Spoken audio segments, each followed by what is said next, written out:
नमस्कार किसान साथियों, मैं आपका दोस्त केपी सिंह और स्वागत है आपका एक और वीडियो में। किसान साथियों, अभी जो आप प्लॉट देख रहे हैं इसमें हल्का हल्का जो आपको पीलासपन यहाँ पर देखने को मिल रहा है, तो उसके बारे में अपन बात करेंगे। पहले देखते हैं ये प्लॉट किस गेहूं का है। तो ये जो अपना प्लॉट है किसान साथियों, HD 3385 गेहूँ है, जिसको हम पहलवान भी कहते हैं। अब पहलवान इसलिए कहते हैं क्योंकि गर्मी जो सहनशीलता इस गेहूँ की है गर्मी के प्रति, वो काफ़ी बढ़िया है। एक तो बुआई के पश्चात जो गर्मी पड़ती है उसको भी अच्छे से सहन करता है, कटाई के पश्चात जो पड़ती है उसको भी अच्छे से सहन कर लेता है। फिलहाल में आप इसकी जो गेहूं देख रहे हैं, ये जो प्लॉट है इसमें अपन ने यूरिया का जो छिड़काव है नहीं किया। पहले जो सिंचाई करी थी उसमें डाल दिया था। दूसरी सिंचाई में इसके कल्ले इतने ज़्यादा हो चुके थे, इसका फैलाव बढ़िया हो चुका था, तो अपन ने सोचा अगर इसमें अभी अपन यूरिया डाल देंगे तो इसके जो कल्ले और बढ़ जाएंगे और ये गेहूं पूरी तरह आड़ा गिर जाएगा, फिर इसको अपन कंट्रोल नहीं कर पाएंगे। किसान साथियों, इस गेहूं में 2 सिंचाई अपन कर चुके हैं, अब इसकी तीसरी सिंचाई करने वाले हैं। अब 2 से 4 दिन बाद इसमें तीसरी सिंचाई अपन चालू करेंगे, तो इसमें क्या अपन को यूरिया का स्प्रे करना पड़ेगा।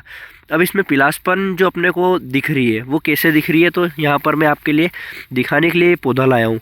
अब मैंने इसको उखाड़ा है, तो आप ऊपर देख सकते हो ये जो पौधे हैं हरे, इनमें कोई किसी तरह की दिक्कत अपने को देखने को नहीं मिल रही है। लेकिन जो नए पत्ते हैं, जो नीचे के पत्ते हैं, उसमें पीलासपन आपको देखने को मिल रहा होगा।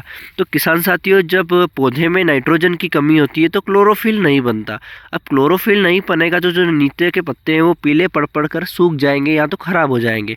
तो आपको अगर ऐसे पौधे में, स्वस्थ पौधे में नीचे से जो पत्ते या जड़ें पीलासपन पकड़ी हुई दिखे, तो आप सीधा समझ जाइए कि अपने यूरिया नाइट्रोजन की कमी से पौधे की हालत ख़राब हो रही है और आपको जल्द छिड़काव कर देना चाहिए। आप अगर पहली सिंचाई में दे चुके हैं तो दूसरी सिंचाई में हल्का हल्का दे दो, तीसरी सिंचाई में हल्का हल्का दे दो। लेकिन अगर इस तरीके से पीला पड़े और अगर आप कोई ध्यान ना दो तो आपको दिक्कत आ सकती है, आपकी फसल थोड़ी सी बिगाड़ सकती है, उत्पादन घट सकता है। तो बाकी गेहूं की बात करें तो बढ़िया गेहूं है। HD 3385 120 से 130-135 दिन में पककर तैयार होने वाला बहुत ही बढ़िया गेहूं है। किसान साथियों, इसमें अपन 4 से 5 ही सिंचाई कर पाएंगे क्योंकि पानी की उपलब्धता अपने पास इतनी नहीं है। जड़ें आप इसकी देखो तो इतनी बढ़िया जड़ें मैंने किसी गेहूं में नहीं देखी। ऊपर से पलेवा का गेहूं है अपना, तो उसकी जो जड़ें है वो दूसरे गेहूं से काफ़ी ज़्यादा फैल रखी है। टिलर्स भी अच्छे हैं इसके और फुटाव भी अच्छा है, पत्तियां भी अच्छी हरी है।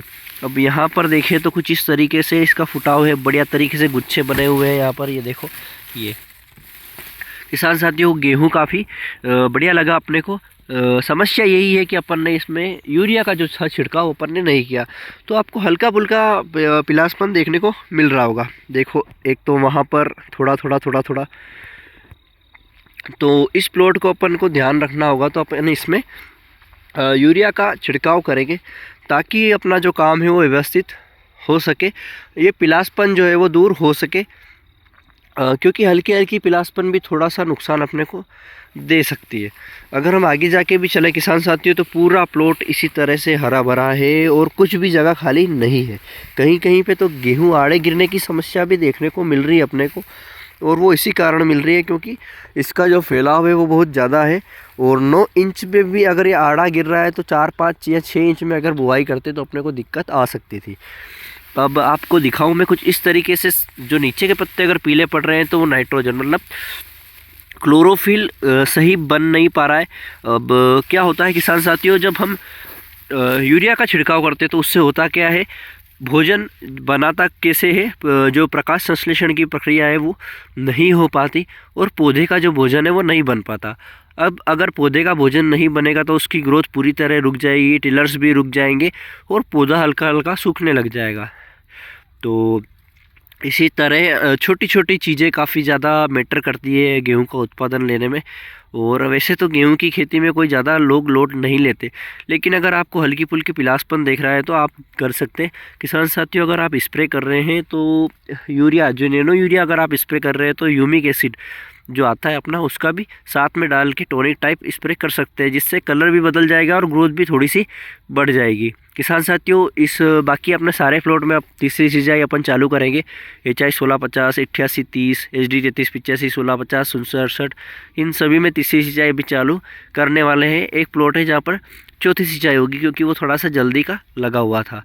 बाकी ये गेहूँ बढ़िया है, बहुत ही बढ़िया है। कैसा, अब इसको अपन देखते हैं कैसा क्या इसका उत्पादन अपने को मिलता है। पिछले साल इस बीज को ट्रायल पे लगाया था अपन ने, सिर्फ 30 किलो लाए थे। अब 30 किलो से ये गेहूँ अपना 12 से 13 कुंटल निकल गया था।